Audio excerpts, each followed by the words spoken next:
Alright, class, what we are going to talk about today is the water and the issues of water within Central Asia.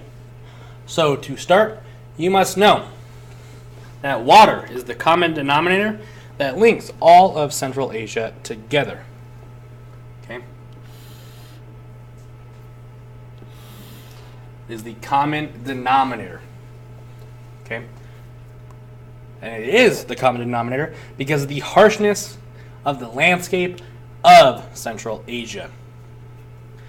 Also, it must be noted that it is the mountain ranges of Central Asia that create the water. And it is mostly fed by snowmelt. And because of the snowmelt, it feeds the rivers, which in turn support cities and farms. For example, in Pakistan, the Indus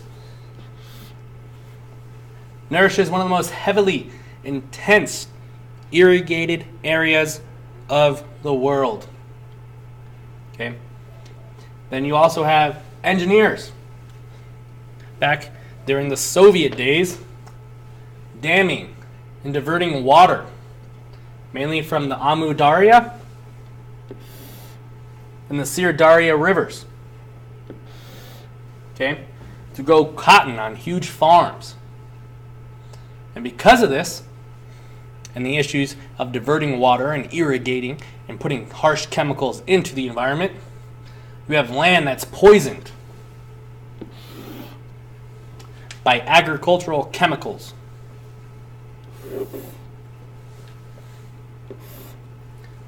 And land that has become barren and massive salt marshes that are formed. Okay, so those are the important issues to be looking for and paying attention to when we talk about water within Central Asia. Here we have a water management in Central Asia and map and its impact. So what this map does, okay, is it highlights the issues of water and it also highlights water itself.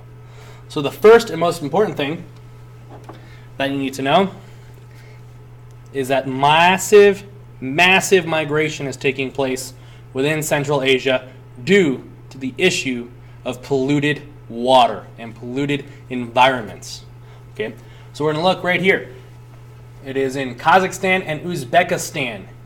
Okay, mainly Kazakhstan below the Sir Darya River. Okay, these green arrows. Okay.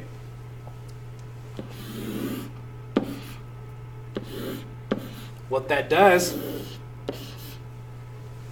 is it's highlighting the massive amount of migration that is forced to take place because of water.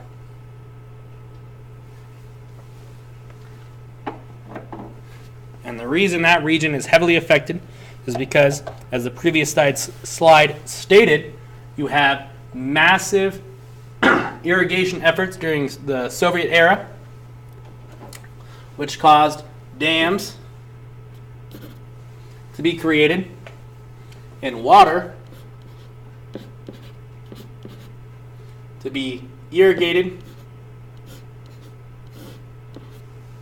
into fields for massive cotton plantations. Now, you might ask yourself, that's not a bad idea. We are taking water that's available, and what we are doing is we are creating farms for people to have jobs and sustain the economy. The issue lies with the Aral Sea. As indicated with the light yellow region of the Aral Sea formal lake bed.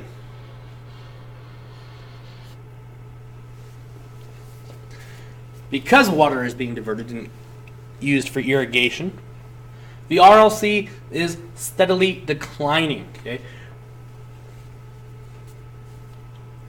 Now, what happens is it leaves behind massive areas of salt-driven marshes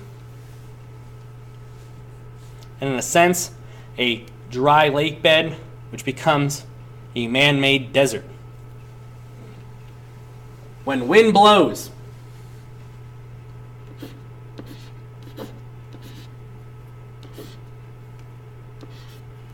from the west, what happens is it kicks up this dry, salty lake bed, okay, of the former RLC, and it pushes it out. Okay, and it pushes it into these areas. You get massive dust plumes that form, polluting the air. Furthermore, the massive amount of chemicals and pesticides, herbicides that are used in farming get into the water system.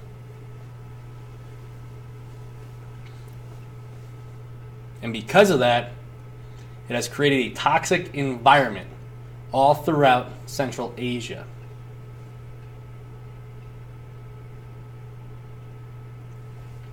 We can also look at the areas of polluted water bodies.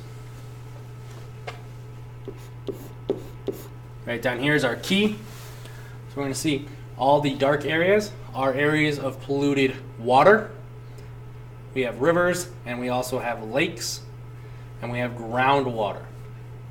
So the massive amount of water that is present in Central Asia, most of it is polluted. So it is important to note that.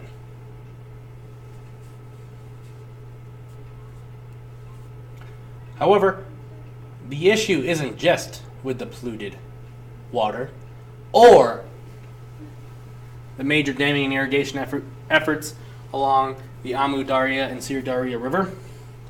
It is the projected and planned continual damming and diversion of water within all of Central Asia, as highlighted up here.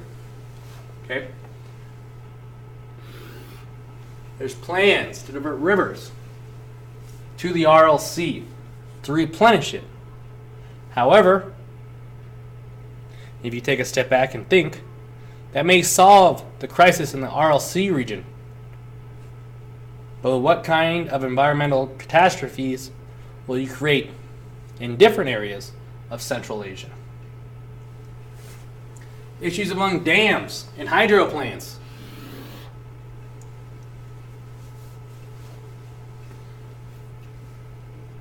Okay? Down in Tajikistan, if these dams and hydro plants go into effect, we may have another crisis similar to what we have in the RLC region. Okay? So it's important to note these issues of water within Central Asia.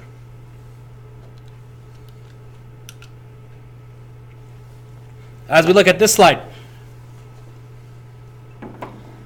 on the left-hand side, there's an image of the RLC in 1989. The image on the right is an image of the RLC in 2014.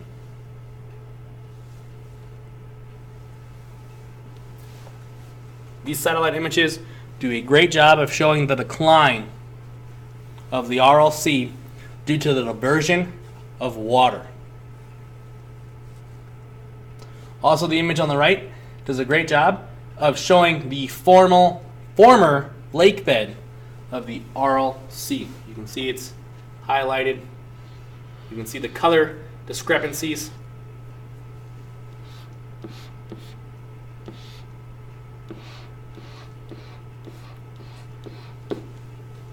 Here. And it's also even extended out. Okay. It's important to note these due to the fact that this dry lake bed creates very fine sediment. And when the wind blows, this is what creates massive dust plumes. Also, this area is mostly uninhabitable due to the salts that are left from the drying lake.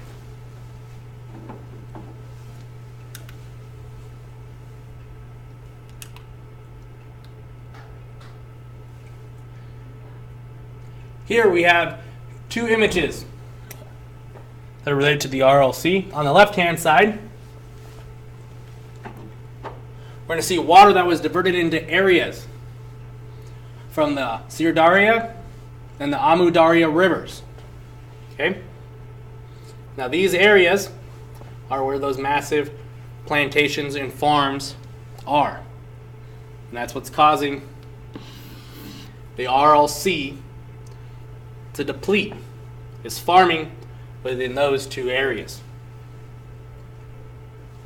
On the right-hand side, we have an image of those dust plumes that are created from the drying lake bed of the RLC. So down here in the left-hand corner, you can see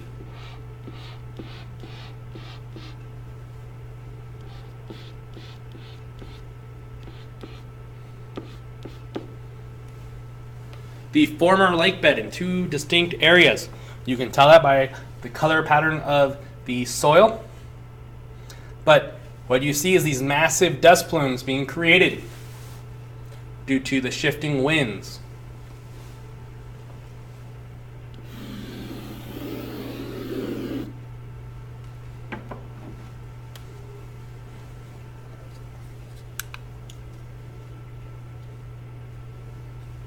Here, we have a slide that's outlining the decline in water level of the RLC. This slide highlights at various different years the water level of the RLC. So it's going to start here in 1960 at its high point, and it's going to continually decrease until we hit 2014 at its low point. Okay? So take a second.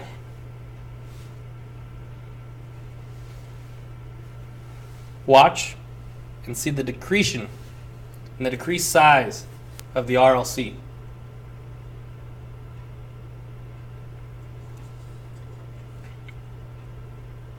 On the right-hand side, we have a writing prompt.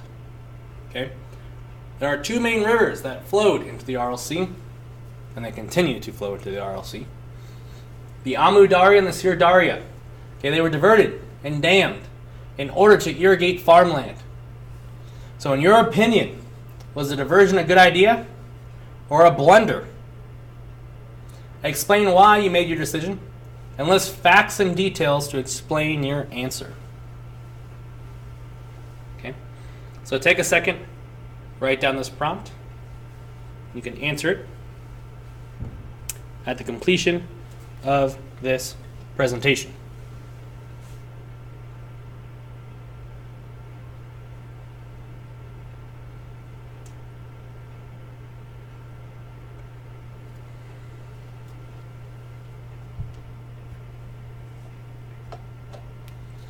Okay, we're going to move on. The next issue of water within Central Asia lies within the Caspian Sea. On the left-hand side, we have a map image of the Caspian Sea and its location relative to the countries of the area.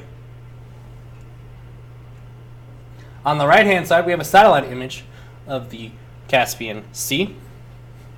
And with this satellite image, there's a couple important areas that we need to highlight.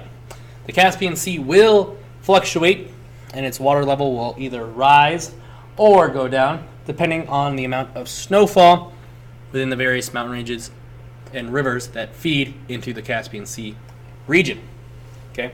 However, you must note that there are shallow regions of the Caspian Sea, most notably on its eastern coastline. We have a shallow region in the north,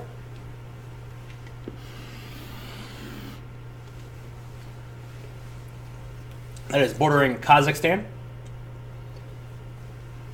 We have a shallow region that creates an inlet within Turkmenistan.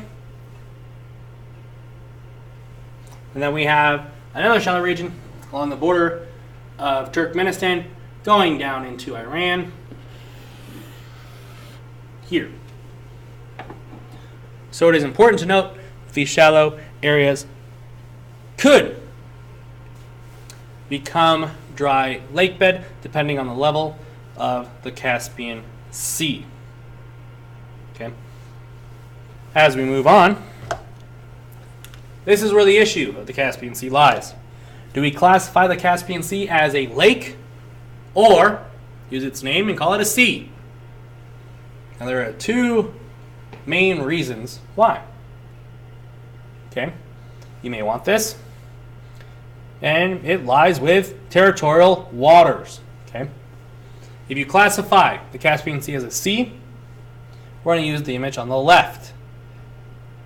And the law of the sea uses the coastline, okay, to measure and determine each country's exclusive economic zone.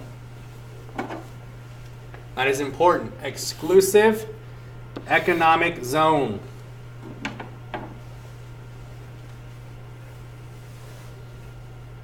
Now what that is, as highlighted on this map, each country that borders the Caspian Sea will divide up the area and get exclusive economic rights, as highlighted on this map. So for example, if you classify the Caspian Sea as a true sea, Kazakhstan would have exclusive economic rights for not only fishing, but offshore mineral drilling and discovery within its territorial waters, which we can outline here in red.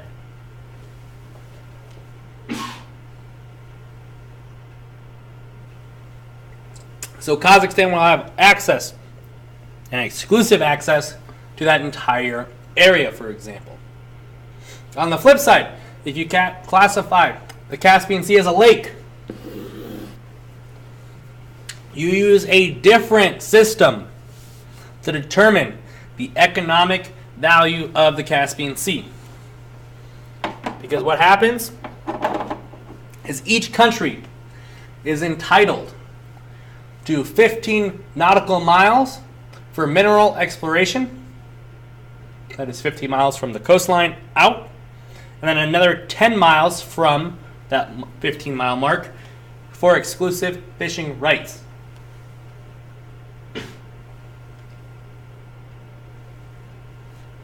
So that would limit the economic value and economic zone of the Caspian Sea per country to an area of 25 miles.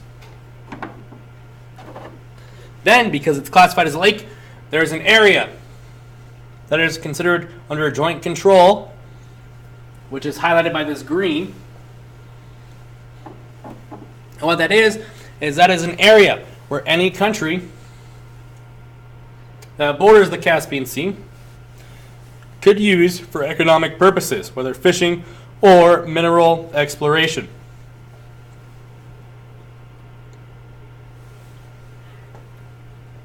So this debate has been going on for many years. Do you classify the Caspian Sea as a sea? Sorry for the interruption.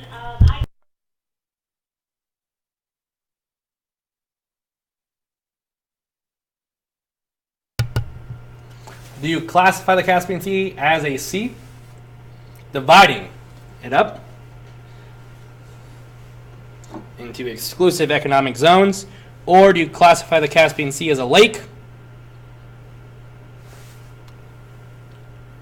extending 25 miles from the shoreline of an economic exclusive area, and then a joint zone for all countries to share? And that issue goes on to today. Okay. And with that, that concludes the issues of water within the Central Asian region.